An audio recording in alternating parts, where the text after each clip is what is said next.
नहीं माना। अध्यक्ष जी डिस्टर्ब ना करिए।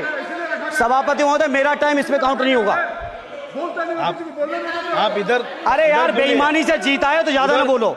मालूम है कितने बड़े तीरंदाज हो। इधर बेईमान हो, बेईमान हो, बेईमान हो, बेईमान हो, बेईमान हो।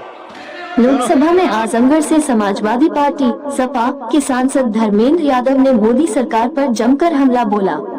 इस दौरान उन्होंने कई मुद्दों को लेकर सरकार को घेरा और बजट 2024-25 को लेकर भी सरकार पर सवाल खड़े किए। सपा सांसद धर्मेंद्र यादव ने एनडीए सरकार के 11वें बजट को लेकर कहा कि इसमें सभी वर्गों की उपेक्षा की गई है। इसके साथ ही सदन में सपा सांसद धर्मेंद्र यादव ने बीजेपी को खरी खरी सुनाई। सपा सांसद ने सदन में इतना तक कह दिया कि अरे यार, बेईमानी से जीते हो, मालूम है कितने बड़े तीरंदाज हो। वहीं उन्होंने कहा कि बेईमानी हो, बेईमानी हो, बेईमानी हो। धर्मेंद्र यादव ने कहा कि देश के नौजवान खुश होने वाले नहीं है। शिक्षा के मसले पर लगातार बजट घटाया जा रहा है। लगातार सरकारी शिक्षा काम की जा रही है और यह बीजेपी की सरकार की लगातार पर्याप्त है कि नौजवान शिक्षित होंगे तो सवाल पूछेंगे। सपा सांसद ने कहा कि शिक्षा को प्राइवेट करके शिक्षा को मुट्ठी भर उद्योगपतियों के हाथों में दे दिया। उन्होंने कहा कि अनुसूचित जनजाति का एक भी व्यक्ति देश में अरबपति हो तो बता दो। बीजेपी की सरकार में पुरानी पेंशन की कोई चर्चा नहीं है। देश के पैरामेडिकल फोर्सेस को आप पुरानी पेंशन दीजिए। आपको उत्तर प्रदेश से तो बाहर कर ही दिया है, देश से भी बाहर जल्दी करेंगे। यूपी में 1000 से ज्यादा शिक्षामित्र आत्महत्या कर चुके हैं। आंगनबाड़ी महिलाएं परेशान हैं। सरकार शिक्षा क्षेत्र का करना चाहती है निजीकरण। वही समाजवादी पार्टी सपा के सांसद धर्मेंद्र यादव ने आरोप लगाया कि प्रधानमंत्री नरेंद्र मोदी के नेतृत्व वाली केंद्र सरकार नौजवानों, किसानों, दलितों और पिछड़े वर्गों के खिलाफ है। उन्होंने केंद्रीय बजट पर सामान्य चर्चा में भाग लेते हुए ये दावा भी किया कि सरकार शिक्षा क्षेत्र का निजीकरण करना चाहती है, दलित और पिछड़ा विरोधी है। एनडीए सरकार आजमगढ़ से लोकसभा सदस्य ने कहा, एनडीए सरकार ने 11वां बजट पेश किया है, लेकिन इसमें सभी वर्गों की उपेक्षा की गई है। ये सरकार गरीब विरोधी, किसान विरोधी, बुनकर विरोधी, युवा विरोधी, दलित और पिछड़ा विरोधी है। उन्होंने आरोप लगाया कि सरकार आरक्षण खत्म करने का षड्यंत्र कर रही है। 18वीं लोकसभा के निर्वाचन के बाद और इस नए संसद भवन के बनने के बाद आज मैं पहली बार बोलने के लिए खड़ा हुआ हूं। आपने मुझे मौका दिया, उसके लिए बहुत बहुत धन्यवाद देता हूं। सभापति जी, सबसे पहले सद्य नेताजी को मैं नमन करना चाहता हूं, जिन्होंने अपने संघर्ष, अपनी हिम्मत, साहस और अपने पूरे जीवन की तपस्या समाज के उत्थान के लिए, देश और उत्तर प्रदेश की तरक्की के लिए और समाज के हर व्यक्ति की तरक्की और खुशहाली के लिए उन्होंने जो अपना पूरा जीवन समर्पित किया है, सबसे पहले मैं आपके माध्यम से उनको नमन करना चाहता हूँ। माननीय सभापति महोदय, सद्य नेताजी ने हम लोगों को अपने समाजवादी विरासत में इंसाफ और इंसानियत, न्याय और हक की लड़ाई करना सिखाया है और उस लड़ाई को हम लोग बखूबी अपने नेता आदरणीय अखिलेश यादव जी के नेतृत्व में शानदार तरीके से उस विरासत को न केवल लड़ रहे हैं, बल्कि नेताजी के हर सपने को पूरा करने तक हम लोग चुप बैठने वाले नहीं हैं। सभापति महोदय, बजट एक व्यापक विषय है और जब इस विषय के बारे में सोचते हैं तो समझ में नहीं आ रहा कि कहां से शुरू करें, क्योंकि देश में आज कोई वर्ग नहीं बचा है। कुछ चुनिंदा उद्योगपतियों के बारे में बात नहीं करूंगा, लेकिन देश के 140 करोड़ लोगों में से कम 95% लोग ऐसे हैं जो आज पूरी तरह से बर्बाद है। एनडीए की यह सरकार 11वां बजट पेश कर रही है, लेकिन इस 11वें बजट के बावजूद अगर मैं देखता हूं तो समाज की जो गरीबों के लिए सबसे ज़्यादा ज़रूरी चीज़ें हैं, स्वास्थ्य का है तो स्वास्थ्य 2023 और 24 में बजट घटा दिया है। किसानों का बजट जहां यूपीए के सरकार के समय 2014 तक 5.5 था, वहीं 24 आते आते ये 3.15 रह गया है। शिक्षा का बजट जहां 2013 में 4.77 था, आज 23-24 आते आते ये 2.5% रह गया है। इसी तरह से जितनी भी ज़रूरी चीज़ें हैं, सभापति महोदय, मुझे कहने में कोई संकोच नहीं, ये जो बीजेपी की एनडीए की सरकार है, ये सरकार पूरी तरह से गरीब विरोधी, किसान विरोधी, नौजवान विरोधी, बुनकर विरोधी, छात्र विरोधी, दलित विरोधी, पिछड़ा विरोधी, मजदूर विरोधी, जितनी भी अगर उपाधियां दी जाएंगी सभापति महोदय वो कम हैं। और मैं कोई राजनीतिक भाषण नहीं दे रहा हूं, मैं उदाहरण सहित आपको जब नंबर आए तो बोल देना, और हमें पता है आपका नंबर भी नहीं आएगा आपकी पार्टी में, ये भी पता है हमें। सभापति महोदय, श्रद्धेय नेताजी ने हमेशा कहा है कि चुनाव में या जनता के बीच किया हुआ वादा अगर आप पूरा नहीं करते हैं तो वो भी एक सबसे बड़ा भ्रष्टाचार है, और उस भ्रष्टाचार में अगर किसी ने वर्ल्ड रिकॉर्ड बनाया है तो बीजेपी की और एनडीए की सरकार ने बनाया है। सभापति महोदय, 2014 के चुनाव के समय प्रधानमंत्री जी ने वादे किए कि 2 करोड़ रोजगार हर साल मिलेंगे। स्वामीनाथन जी, जिनको भारत रत्न दिया है, सरकार को मैं धन्यवाद देता हूं, लेकिन वो धन्यवाद अधूरा है जब तक उनकी सिफारिशों को नहीं मानते हो। 2007-8 से लगातार मांग चल रही है देश में कि स्वामीनाथन जी की जो सिफारिश है किसानों को 1.5 गुना समर्थन मूल्य देने का, एमएसपी की गारंटी देने का, कानूनी हक और अधिकार देने का, उस गारंटी को आज तक नहीं माना, आज तक नहीं माना, आज तक नहीं माना। स्वामीनाथन जी को आज तक नहीं माना। अध्यक्ष जी, डिस्टर्ब ना करिए। सभापति महोदय, मेरा टाइम इसमें काउंट नहीं होगा। आप इधर, अरे यार, बेईमानी से जीता है तो ज्यादा ना बोलो, मालूम है कितने बड़े तीरंदाज हो। इधर बेईमान हो, बेईमान हो, बेईमान हो, बेईमान हो, बेईमान हो। चलो, स्वामीनाथन जी की आपने नहीं मानी, एमएसपी आपने लागू नहीं की। कितनी बढ़िया बातें कि खाद पे हम सब्सिडी बढ़ा रहे हैं, पहले 50 किलो को 45 किलो, फिर 45 किलो को 40 किलो, और मुझे लगता है कि एक तीसरा कार्यकाल पूरे होते होते केवल 10 ही किलो बचेगा खाद के कट्टे में, इससे ज्यादा नहीं बचेगा। मंडी एक नहीं बनाई, आत्महत्या इतनी कर रहे हैं किसान, और किसान अगर अपनी एमएसपी की मांग करते हैं, हजारों किसान यहीं दिल्ली की सीमा पर मारे जाते हैं, और आप सोचते हो कि आपकी बात को कोई समझेगा नहीं। सभापति महोदय, नौजवानों को कितना गुमराह किया गया। नौजवानों से कह दिया गया हर साल 2 करोड़ रोजगार। मैं आज सवाल पूछता हूं अपने नौजवानों की ओर से, बताएं भारतीय जनता पार्टी के लोग, सरकार में बैठे लोग, 10 साल आपने राज कर लिया है, आखिर 20 करोड़ नौजवानों को रोजगार कहां है? अरे छोड़िए यार, अबे कोई नोटिस नहीं लेता तुम्हें, छोड़ो छोड़ो, कोई नोटिस नहीं लेगा तुम्हें। 20 करोड़ नौजवान के रोजगार का हिसाब कहां है? आज 11वें बजट में जब याद आई तो वो भी ट्रेनिंग की बात करते हो। मैं कहना चाहता हूं, आईआईएम, आईआईटी के नौजवानों को रोजगार नहीं दे पा रहे हो। आप सोच रहे हो इंटर्नशिप के इस छोटे से सुगूफे से नौजवान खुश होंगे? देश के नौजवान खुश होने वाले नहीं है। सभापति महोदय, शिक्षा के मसले पर लगातार बजट घटाया जा रहा है, लगातार सरकारी शिक्षा कम की जा रही है, और ये बीजेपी की सरकार की लगातार प्रयास है कि नौजवान शिक्षित होंगे तो सवाल पूछेंगे। देश की जेएनयू से लेके, बीएचयू से लेके, एमयू से लेके जितने बड़े संस्थान हैं, सारे संस्थानों को बर्बाद कर दिया है। एक भी दलित, एक भी पिछड़े, कहीं आपका वाइस चांसलर नहीं है।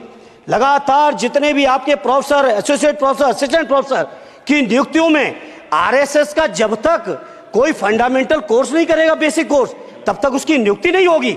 आप क्या सोच रहे हो देश नहीं देख रहा है नौजवान? यूजीसी का बजट लगातार कम किया जा रहा है। मेरा खुला आरोप है इस सरकार पर कि ये सरकार शिक्षा को प्राइवेट करके, शिक्षा को मुट्ठी भर उद्योगपतियों के हाथों में देके, शिक्षा को चुनिंदा लोगों के हाथ में देके, देश के 140 करोड़, जिसमें मैं समझता हूं 90% लोग गरीब हैं, उन गरीबों के हाथों से शिक्षा को छीनने का ये जो आपकी सरकार षड्यंत्र कर रही है, इसके लिए हम लोग इस मौके पे विरोध करते हैं। लगातार फीस बढ़ा रहे हैं, शिक्षकों की कमी है, रोजगार आप दे नहीं पा रहे हो, सामाजिक असमानता। सभापति महोदय, 2014 में जिस समय सरकार बनी थी एनडीए की, उस समय देश की जितने भी जो आर्थिक चीजें थी, जो वेल्थ थी, उसमें पिछड़ों की हैसियत 17% थी, 17%, और आज 10 साल की एनडीए की सरकार के बाद पिछड़ों की आर्थिक हैसियत हो गई है केवल 9%। मैं कहना चाहता हूं चुनौती के साथ, वित्त मंत्री अपने जवाब में बता दें, अनुसूचित जनजाति का एक भी व्यक्ति देश में अरबपति हो तो बता दो, एक भी अरबपति हो तो बता दो, एक भी दलित को अरबपति आपने बना दिया हो तो बता दो, एक भी पिछड़े को बना दिया हो तो बता दो। आप जवाब में दे देना, आप डेटा दे देना, आप डेटा दे देना, हमारी दबाव नहीं रुकेगी। सभापति महोदय, जब बीजेपी की सरकार, जब बीजेपी के लोग विपक्ष में रहे तो ओपीएस की बातें किए। 10 साल से आप सत्ता चला रहे हो, 11वां बजट पेश कर रहे हो, पूरा देश आज ओपीएस के लिए सरकारी कर्मचारी परेशान है, कहीं ओपीएस की चर्चा नहीं है, पुरानी पेंशन की कोई चर्चा नहीं है। सभापति महोदय, पुरानी पेंशन तो पुरानी पेंशन, हम मांग करते हैं, बहुत बड़े राष्ट्रभक्त आप बनते हो, मैं मांग करता हूं देश के पैरामिलिट्री फोर्सेस को आप पुरानी पेंशन दीजिए। मैं मांग करता हूं, आप राष्ट्रभक्त हैं ना, सीमा पे जो सुरक्षा कर रहे हैं, जो शहादत झेल रहे हैं, मेरी मांग है कि आप उनकी ओपीएस दीजिए। वो आप ओपीएस नहीं दे पाओगे। इसी तरह से सभापति महोदय, देश के अंदर बहुत से ऐसे संविदा कर्मचारी, एक से एक बढ़िया फार्मूला, अब कानूनन मंडल आयोग लागू हो गया तो कैसे पिछड़े और दलितों को रोकें, तो संविदा कर्मी की प्राइवेट कंपनी, प्राइवेट आपने आउटसोर्सिंग कर दी। आउटसोर्सिंग के कारण से देश के सारे दलित, सारे पिछड़े, सारे आदिवासी आपकी सेवाओं से बाहर हो गए, उनके पास कोई कानूनी हक नहीं। तो ये जो आरक्षण को खत्म करने के तरह तरह के जो आप लोग षड्यंत्र अपना रहे हो, इस षड्यंत्रों को देश का जनमानस पूरी तरह से जान भी चुका है, पहचान भी चुका है, और इसीलिए उत्तर प्रदेश से तो आपको कर ही दिया है बाहर, देश से भी बाहर जल्दी करेंगे और हमारे साथी मिलकर दूसरे प्रांतों से भी बाहर करेंगे।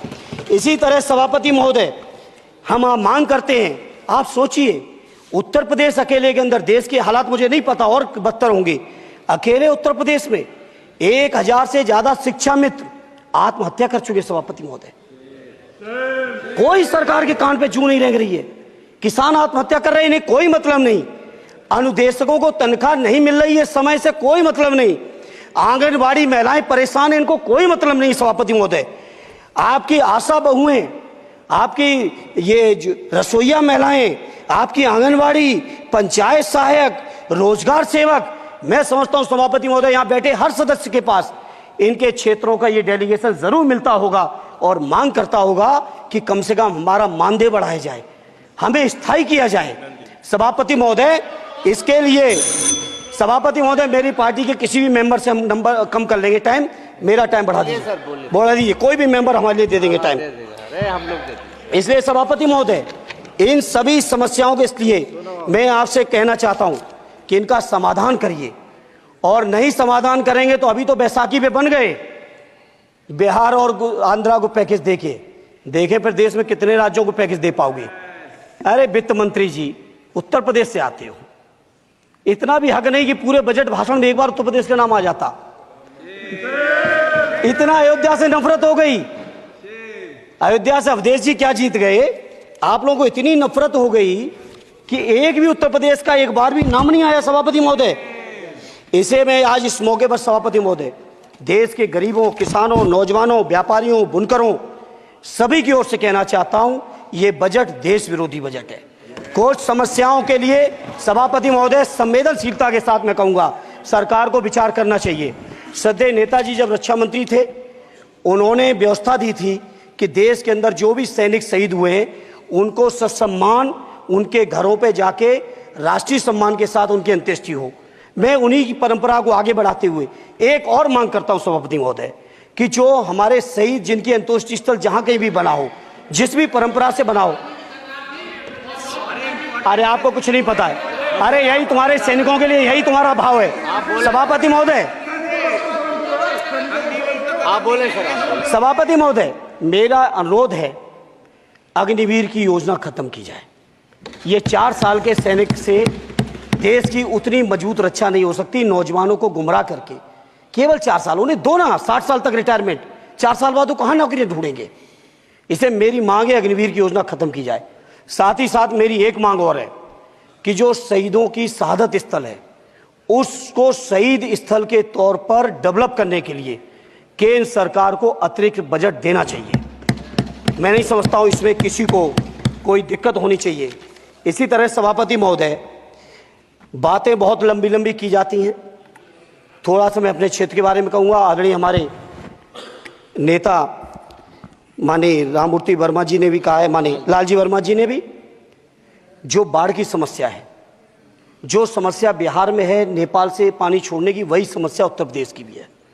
और विशेषकर पूर्वी उत्तर प्रदेश में अगर आप चलिए तो खीरी से शुरू करेंगे, पीलीभीत खीरी से लेके पूरा आप चले जाइए और एकदम कुशीनगर बॉर्डर तक, बिहार बॉर्डर तक पूरी की पूरी समस्या है। घाघरा जब आती है तो मैं समझता हूं इन जिलों के लाखों लोगों को तहस नहस करके चली जाती है। जितना विकास होता है सभापति महोदय, बरसात के समय वो सारा का सारा विकास पूरी तरह से खत्म हो जाता है। इसलिए मेरी मांग है केंद्र की सरकार से कि बजट आप पास कर रहे हो तो कम से कम उत्तर प्रदेश से इतनी नफरत ना करो।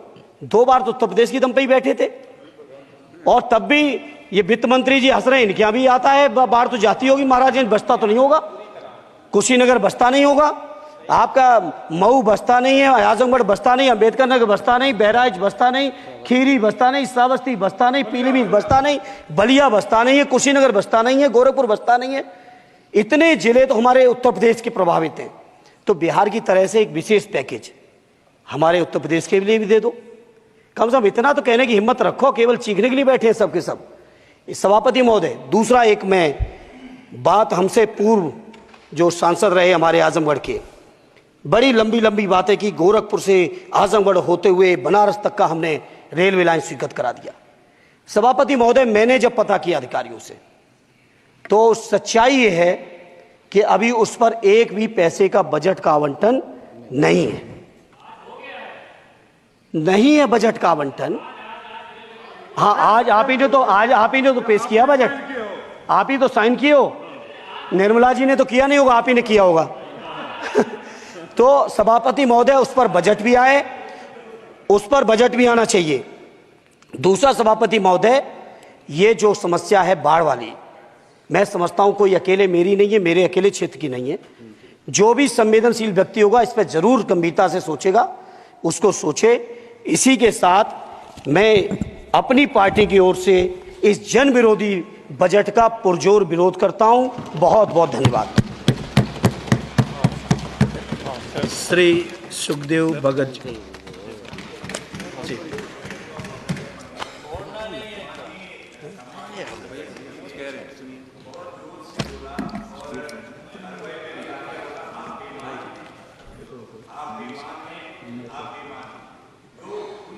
असंसदीय है मान्यवर, मेरा निवेदन रहेगा, वैसे तो भाषा शैली हमें सभी को ठीक करनी चाहिए, लेकिन ये अगर कहीं ये शब्द आ गया हो, अगर कहीं ये शब्द कार्रवाई में आ गया हो तो मान्यवर निवेदन है उसे हटा दिया जाना चाहिए। देख लेंगे। MS पब्लिक हेल्प न्यूज के चैनल को सब्सक्राइब जरूर करें और घंटी को जरूर दबाएं ताकि हमारी सभी खबरें आप तक पहुंचती रहे। और ये वीडियो हमारे फेसबुक पेज पर देख रहे हैं तो फेसबुक पेज को भी फॉलो करें।